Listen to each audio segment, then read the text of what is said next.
এই 5 লাখ টকাৰ 2.5 লাখ টকা চৰকাৰী সাবসিডি হ'ব, বাকি 2.5 লাখ টকা তেখেতসকলে চৰকাৰক ঘূৰাই দিব লাগিব। নমস্কাৰ, মই সজয় সকলোকে হাজে আছাম ইউটিউব চেনেলটোলৈ পুনৰবাৰ স্বাগতম জনাইছোঁ।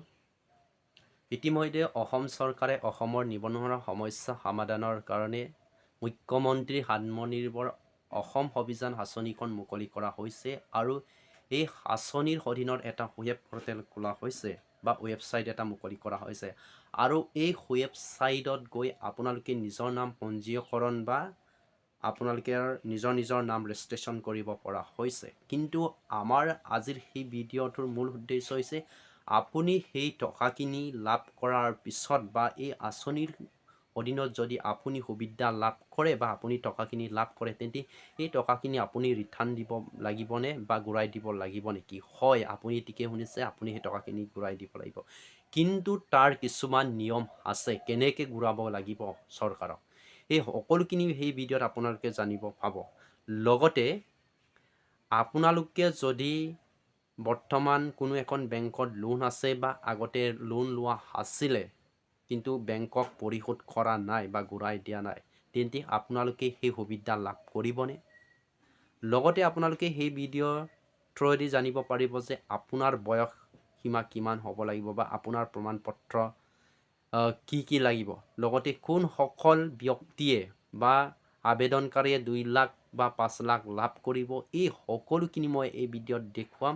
চ' আপোনালোকে ভিডিঅ'ত স্কিপ নকৰাকৈ চাব লাগিব।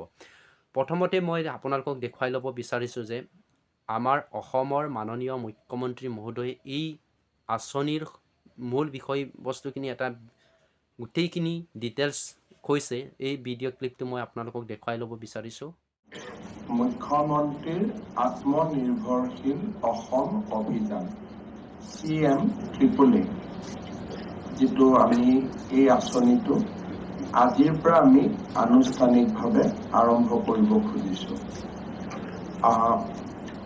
যিহেতু বহুখিনি নিবনুৱা যুৱক যুৱতী এই আঁচনিটোৰ কাৰণে অপেক্ষা কৰি আছে, সেইকাৰণে মই ভাষণ দিয়াৰ পৰিৱৰ্তে আঁচনিটো অকণমান বুজাই দিব খুজিছোঁ, যাতে সকলোৱে ইয়াত সহযোগিতা আৰু আবেদন কৰিব পাৰে। এই আঁচনিটো আমি দুটা দিশত বিভক্ত কৰিছোঁ। এটা হ'ল যে অসমত বহুতো যুৱক যুৱতী আছে যিসকলে অভিযান্ত্ৰিক প্ৰতিষ্ঠান বা অভিযান্ত্ৰিক কলেজৰ পৰা ডিগ্ৰী লাভ কৰিছে, যাক আমি বেচেলৰ ইন ইঞ্জিনিয়াৰিং বুলি কম। তাৰপিছত আমাৰ এগ্ৰিকালচাৰ কলেজৰ পৰা তেওঁলোক এগ্ৰিকালচাৰ গ্ৰেজুৱেশ্যন লৈছে, ভেটেনাৰী কলেজৰ পৰা তেওঁলোকে ভেটেনাৰী গ্ৰেজুৱেটছ হৈছে, বা তেওঁলোকে ফিচাৰী কলেজৰ পৰা ফিচাৰী গ্ৰেজুৱেশ্যন লৈছে। এই ধৰণে যিখিনি আমাৰ ছাত্ৰ ছাত্ৰী আছে, যিসকলে বহুতে ডেণ্টেল কলেজৰ পৰা পাছ কৰি ডক্টৰ হৈছে, নিজে কিবা এটা কৰিব খোজে, বহুত MBBS ডক্টৰ আছে, তেওঁলোকে নিজাকৈ কিবা কৰিব খোজে। এই ধৰণৰ যিখিনি প্ৰফেশ্যনেল ডিগ্ৰী একুৱায়াৰ কৰিছে, তেখেতসকলক আমি এটা কেটেগৰী কৰিছোঁ আৰু সেইটো কেটেগৰীত আমি 5 লাখ টকা এজন ল'ৰাক বা এজন যুৱতীক বা যুৱকক আমি দিয়াৰ বাবে সিদ্ধান্ত গ্ৰহণ কৰিছোঁ। এই 5 লাখ টকা দুটা কিস্তিত দিয়া হ'ব। প্ৰথমতে 2.5 লাখ টকা দিয়া হ'ব আৰু এবছৰৰ ভিতৰত তেওঁলোকৰ এই টকাটো খৰচ কি ধৰণে কৰিছে এটা থাৰ্ড পাৰ্টি এছেছমেণ্টৰ পিছত তেওঁলোকক বাকী 2.5 লাখ টকা দিয়া হ'ব। এই 5 লাখ টকাৰ 2.5 লাখ টকা চৰকাৰী সাবসিডি হ'ব, বাকী 2.5 লাখ টকা তেখেতসকলে চৰকাৰক ঘূৰাই দিব লাগিব। ঘূৰাই দিয়াৰ প্ৰক্ৰিয়াটো হ'ল যে 5 বছৰ তেওঁলোকে টকাটো আমাক ঘূৰাই দিব নালাগে। 5 বছৰ লক ইন পিৰিয়ড হ'ব। আৰু 5 বছৰত আমি তেওঁলোকৰ পৰা টকাটো উভতাই নলওঁ।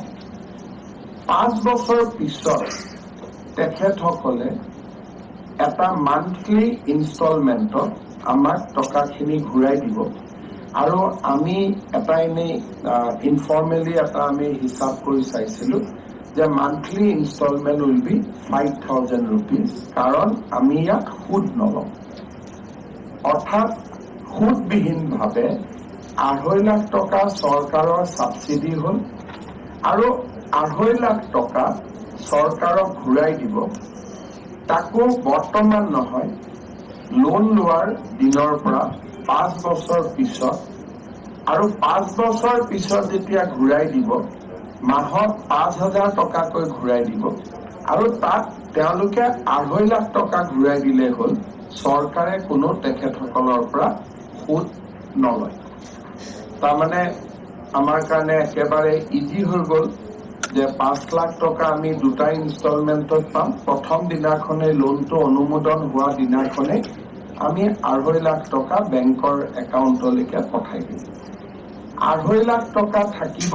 এবছৰ পিছত, 6 মাহ পিছত তেওঁলোক যেতিয়াই ৰেডি হৈ যায় যে মই ইকুইপমেণ্টখিনি কিনিলো, মই বস্তুখিনি কিনিলো, পৰ্টেলত তেওঁলোকে ছেকেণ্ড ইনষ্টলমেণ্টটো ডিমাণ্ড কৰিব। আৰু when they raise the demand that yes, now I am ready for the second installment, আমাৰ মানুহে গৈ, আমি নাযাওঁ, হয়তো নেট ফি যাব পাৰে, ইণ্ডিয়ান ইনষ্টিটিউট অফ এণ্টাৰপ্ৰেনিয়ৰশ্বিপ যাব পাৰে, কোনোবা থাৰ্ড পাৰ্টি 2খন জিলাৰ ভিতৰত আমি এটাকৈ থাৰ্ড পাৰ্টি দিম। তেওঁলোকে গৈ প্ৰতিষ্ঠানটো চাব আৰু চাই পেলাই যদি তেওঁলোকে সন্তুষ্ট হয়, তেতিয়াহ'লে বাকী 2.5 লাখ টকা একাউণ্টত জমা দিব। আৰু 1 লাখ যি আমি সংখ্যা ৰাখিছোঁ, মাত্ৰ 5,000 ল'ৰাকহে আমি 5 লাখ টকা দিম।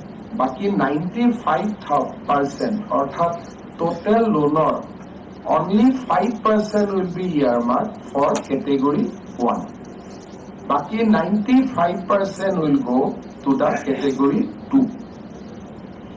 Category 2 again ইয়াতে আমাৰ 2টা কোৱালিফিকেশ্যন আমি ৰাখিছোঁ। যদি ST, SC, OBC হয়, তেওঁলোকে ক্লাছ 10লৈকে পঢ়িলে হ'ব। If they are ST, SC and OBC. কিন্তু যদি জেনাৰেল কেটেগৰী হয়, requirement will be metric pass. So these are the 2 requirements. Second কথা, ইয়াতো আমি যিসকল ল'ৰাই ITI পাছ কৰিছে, জুনিয়ৰ ইঞ্জিনিয়াৰিং পৰীক্ষা পাছ কৰিছে, লেবৰেটৰী টেকনিচিয়ান পাছ কৰিছে, অৰ্থাৎ বিভিন্ন সেলফ এমপ্লয়মেণ্ট কোৰ্চত যিবিলাক ল'ৰাই বিভিন্ন সময়ত পাছ কৰিছে, তেওঁলোকক আমি অগ্ৰাধিকাৰ দিম। অৰ্থাৎ কোনোবা এজন ল'ৰাই যদি ডিপ্ল'মা ইন চিভিল ইঞ্জিনিয়াৰিং পাইছে, ডিপ্ল'মা ইন মেকানিকেল ইঞ্জিনিয়াৰিং পাইছে, কোনোবা এজন ল'ৰাই ITIৰ পৰা ইলেক্ট্ৰিচিটি পঢ়ি আহিছে, তেওঁলোকক আমি ডেফিনেটলি উইদিন দ্য স্কিম আমি প্ৰিফাৰেঞ্চ দিবৰ কাৰণে যত্ন কৰিম। আৰু বাকী যি যুৱক যুৱতী সকলোৱে আবেদন কৰিব পাৰিব, আমি সকলোকে সুবিধা দিম। ইয়াতো আমি 2 লাখ টকাকৈ দিম। 2 লাখ টকাৰ 1 লাখ টকা চৰকাৰে অনুদান হিচাপে দিব। 1 লাখ টকা 5 বছৰ পিছত, প্ৰথম 5 বছৰ টকাটো ঘূৰাব নালাগে। 5 বছৰ পিছত তেওঁলোকে মাহত 2,000 টকা কৰি চৰকাৰক প্ৰতি মাহত তেখেতসকলে উভতাই দিব। 24,000 হ'ব, 4 বছৰত তেওঁলোকে ঘূৰাই দিব। That means at the end of the 9th year তেওঁলোকৰ পৰা মিলাম আৰু 2,000 টকা ভেৰি চিম্পল ইনষ্টলমেণ্ট, আৰু তাত কোনো চক্ৰবৃদ্ধি সুদ, চিম্পল ইণ্টাৰেষ্ট একো নাথাকে। Entire interest is free. এতিয়া ইয়াত 2-3টা আমি কথা কৈছো।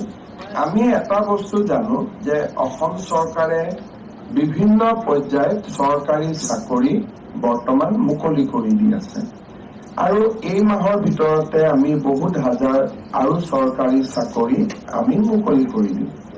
আৰু প্ৰত্যেক বছৰে চৰকাৰী চাকৰি কম বেছি পৰিমাণে ওলাই থাকিব। ইতিমধ্যে আপোনালোকে ভিডিঅ' ক্লিপটো চালে আৰু ভিডিঅ' ক্লিপটো চোৱাৰ পিছত নিশ্চয় চাগে আপোনালোকৰ মনত ডাউট হৈ থকা কথাখিনি ক্লিয়াৰ হ'ল। আৰু মই ইয়াতে আপোনালোকক কিছুমান কথা জনাই দিব বিচাৰিছোঁ চমুকৈ।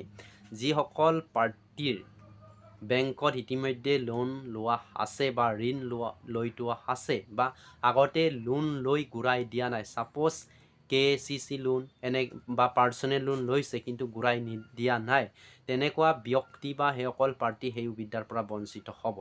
লগতে আপোনালোকে সেই আঁচনিৰ সুবিধা লাভ কৰিব হ'লে আপোনালোকৰ ন্যূনতম বয়স 28 বছৰ হ'ব লাগিব, অৰ্থাৎ 28 বছৰৰ পৰা 40 বছৰৰ ভিতৰত হ'ব লাগিব। কিন্তু তাতে কিছুমান নিয়ম আছে যে জেনেৰেল কাষ্টৰ হ'লে 28 বছৰৰ পৰা 40 বছৰ হ'ব লাগিব। যদি OBC ST SC হয় তেন্তে 28 বছৰৰ পৰা 43 বছৰ বয়সলৈকে সেই এই আঁচনিৰ অধীনত আবেদন কৰিব পাৰিব। আৰু এই আঁচনিৰ অধীনত আবেদন কৰিব হ'লে আপোনালোকৰ এডুকেশ্যন কোৱালিফিকেশ্যন জেনেৰেল কাষ্টৰ কাৰণে 10 পাছ অৰ্থাৎ মেট্ৰিক পাছ হ'ব লাগিব, আৰু ST OBC SCৰ কাৰণে আণ্ডাৰ মেট্ৰিক অৰ্থাৎ 9 to 10 পাছ হ'লেও হ'ব বা যোগ্যতা বুলি বিবেচনা কৰা হ'ব।